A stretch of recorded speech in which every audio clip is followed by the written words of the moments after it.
और आगे बढ़ते हुए आपको बताएं कि कराची में कुर्बानी के जानवर छीनने की वारदात सामने आ गई है। भैंस कॉलोनी से खरीदे मवेशी लियाकताबाद में छीन लिए गए हैं।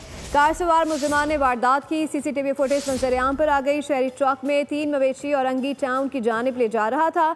डाकुओं ने ड्राइवर को ट्रक से उतार कर कार में सवार किया। मुलजिम जानवरों से भरा ट्रक खुद लेकर रवाना हुए। खाली ट्रक नीपा चौरंगी करीब से मिल गया।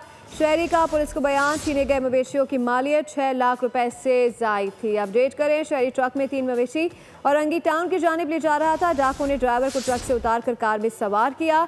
कराची में कुर्बानी के जानवर छीनने की वारदात सामने आ गई है। भैंस कॉलोनी से खरीदे मवेशी लियाकताबाद में छीन लिए गए। कार सवार मुलजिमान ने वारदात की। सीसीटीवी फुटेज भी मंजरेआम पे आ गई है। आपको अपडेट करें, इस हवाले से शहरी ट्रक में 3 मवेशी औरंगी टाउन की जानिब ले जा रहा था।